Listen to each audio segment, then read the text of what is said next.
അപ്പോൾ നമ്മൾ ഈ ഒരു സെക്ഷനിൽ കൈകാര്യം ചെയ്യുന്നത് സെക്സ്വൽ പൊസിഷൻസിനെ കുറിച്ചിട്ടാണ്. വ്യത്യസ്തമായ പൊസിഷനുകൾ സെക്സിൽ ഉപയോഗിക്കുമ്പോൾ വ്യത്യസ്തമായ എഫക്റ്റുകൾ, വ്യത്യസ്തമായ ഇമോഷനുകൾ, വ്യത്യസ്തമായ എൻജോയ്മെൻറ്റുകൾ സംഭവിക്കും എന്നുള്ളത് വളരെ പഠനാർഹമായതാണ്. ഒരുപാട് എക്സ്പെരിമെൻറ്റും പഠനങ്ങളൊക്കെ ശാസ്ത്രീയ ലോകത്തൊക്കെ, ഈ മേഖലയിലെ ശാസ്ത്ര ലോകത്തൊക്കെ നടന്നതാണ്.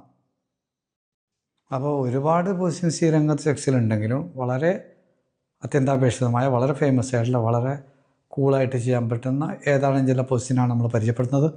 അതിൽ ബേസിക് കോഴ്സിൽ ഒരു 10 പൊസിഷൻ പറയുന്നുണ്ട്. അതുപോലെ തന്നെ അഡ്വാൻസിൽ കുറച്ചും കൂടി അഡ്വാൻസ് ലെവലായിട്ടുള്ള 10 പൊസിഷൻസ്, ഇനി മാസ്റ്ററിലേക്ക് എത്തുമ്പോഴോ ഒരു മാസ്റ്റർ ലെവലിലുള്ള 10 പൊസിഷൻസ്. അങ്ങനെയാണ് മൊത്തത്തിൽ പൊസിഷൻ നമ്മൾ ഡീൽ ചെയ്യുന്നത്. പൊസിഷൻസിൻ്റെ ഒരുപാട് പ്രത്യേകതയുള്ളൊരു പ്രത്യേകത ഇത് തന്നെയാണ്.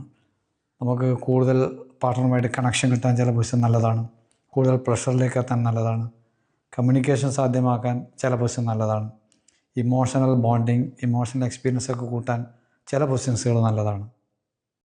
അപ്പോൾ നമ്മുടെ ഈ കോഴ്സിൽ ഉൾപ്പെടുത്തിയിരിക്കുന്നത് വെറുതെ കുറേ വെറൈറ്റികൾ ക്രിയേറ്റ് ചെയ്യാൻ വേണ്ടി കുറേ പൊസിഷൻ ഉണ്ടാക്കിയ അർത്ഥത്തിലല്ല. പൊസിഷൻസ് എന്ന് പറഞ്ഞാൽ കേവലം വെറൈറ്റിക്ക് വേണ്ടി മാത്രമല്ല, മറിച്ച് എന്താണ്, ഡീപ്പർ കണക്ഷനും ഡീപ്പർ ബോണ്ടിങ്ങും അതിൻ്റെ മെൻ്റലും അതിൻ്റെ ഇമോഷൻസും ഒക്കെ മാറുന്നതിനെക്കുറിച്ചിട്ടും അതിനെക്കുറിച്ച് ഒരുപാട് ചർച്ച ചെയ്യുന്നുണ്ട്. ഈ ഒരു സെക്ഷൻ കംപ്ലീറ്റ് അത് ചർച്ച ചെയ്യുന്നുണ്ട്.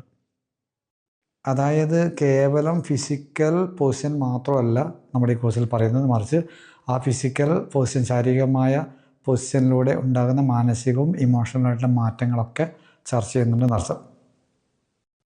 അതായത് പൊസിഷൻസിലൂടെ ഉണ്ടാകുന്ന, വ്യത്യസ്ത പൊസിഷനിലൂടെ സംഭവിക്കുന്ന ഇമോഷണൽ ബോണ്ടിങ്, ഞാൻ പറഞ്ഞല്ലോ, കമ്മ്യൂണിക്കേഷൻ, ട്രസ്റ്റ് ആൻഡ് വൾണറബിലിറ്റി എന്ന് പറഞ്ഞാൽ മറ്റേ ഇണയുടെ മുമ്പിൽ തകർന്ന് വീഴാൻ തയ്യാറാകുന്നൊരു മനസ്സ്. തകർന്ന് വീഴുന്ന നെഗറ്റീവ് സെൻസിൽ എടുത്തേക്കരുത്, ആ ലവ് കാരണമുള്ള തകർന്ന് വീഴൽ. ഓക്കെ, ഫിസിക്കൽ കംഫർട്ട് ചർച്ച വരുന്നുണ്ട്, മ്യൂച്വൽ സാറ്റിസ്ഫാക്ഷൻ, പരസ്പരമുള്ള സംതൃപ്തി, passion and excitement, mindful intimacy, relationship and happiness, അങ്ങനെ ഒരുപാട് കാര്യങ്ങൾ ഇതെല്ലാം കൂടി കൈകാര്യം ചെയ്യുന്നുണ്ട്. പക്ഷേ മനസ്സിലാക്കേണ്ട കാര്യം ഇതാണ്, ഒരുപാട് പൊസിഷൻ നമ്മൾ പരിചയപ്പെടുത്തുന്നുണ്ടെങ്കിൽ കൂടി എല്ലാവരും എല്ലാ പൊസിഷനും ചെയ്യൽ നിർബന്ധമാണെന്നൊന്നും ഞാൻ പറയുന്നില്ല. പിന്നെ എല്ലാ സമയത്തും എല്ലാ പൊസിഷനും ചെയ്യേണ്ടതില്ല. ചില സമയത്ത് ചില പൊസിഷൻ ചെയ്യണം, ചില ആളുകൾ ചില പൊസിഷൻ ഉപയോഗിക്കാം. പറഞ്ഞ് തേച്ചു അതേപോലെ സ്കൂളിൽ അല്ലെങ്കിൽ കോളേജിലൊക്കെ എക്സാമിൽ എഴുതി തീർക്കുന്ന പോലെ അങ്ങനെയൊന്നും വേണ്ടതില്ല. ചില ആളുകൾക്ക് ചില പൊസിഷൻ വളരെ കംഫർട്ടാണ്, ചില ആൾക്ക് അത്ര കംഫർട്ടായിരിക്കണം എന്നില്ല അത്തരം പൊസിഷൻ. എന്നാലും ആ കംഫർട്ടല്ല എന്നുള്ളത് മനസ്സോട് ചിന്തിച്ചിട്ട് കംഫർട്ടല്ല എന്ന് തീരുമാനിക്കരുത്. ഫിസിക്കലി നിങ്ങൾ നോക്കി, ട്രയൽ നോക്കി, വർക്കൗട്ട് ആകുന്നില്ലെങ്കിൽ മാത്രമേ ഒഴിവാക്കേണ്ടതും. അപ്പോൾ വേറെ ഒന്ന് വർക്കൗട്ടാവും, അത് വർക്കാകുന്നില്ല ഇപ്പുറത്ത് വർക്കൗട്ടാവും. അപ്പോൾ പല രീതിയിൽ നിങ്ങൾ എന്ത് ചെയ്യുക, ട്രയൽ നോക്കിക്കൊണ്ടേയിരിക്കുക. അപ്പോൾ എല്ലാവർക്കും എല്ലാം വേണമെന്നില്ല, എല്ലാ സമയത്തും വേണമെന്നില്ല.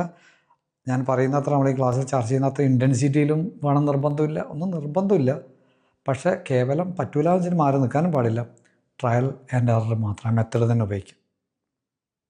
കാരണം പല പൊസിഷനും വളരെ നല്ലതാണ്. പ്രാക്ടീസ് ചെയ്ത് കഴിഞ്ഞാൽ ഇമോഷണൽ ഡിഫറൻസ് നിങ്ങൾക്ക് തന്നെ അറിയാൻ പറ്റും, ആനന്ദത്തിൻ്റെ ഡിഫറൻസ് നിങ്ങൾക്ക് തന്നെ അറിയാൻ പറ്റും, നിങ്ങൾക്ക് തന്നെ അനുഭവിക്കാൻ പറ്റും.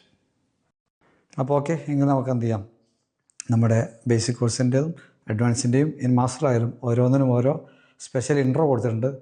ആ ഇൻട്രോ സ്റ്റാർട്ട് ചെയ്യാം. ആദ്യം ബേസിക് ലെവൽ സ്റ്റാർട്ട് ചെയ്യാം, കാര്യങ്ങൾ മനസ്സിലാക്കി ശേഷം പ്രാക്ടിക്കൽ ലെവൽ എന്ത് ചെയ്യാം, ഓരോന്നും ട്രയൽ ചെയ്ത് പോവുക. Okay, wish you all the best and thank you.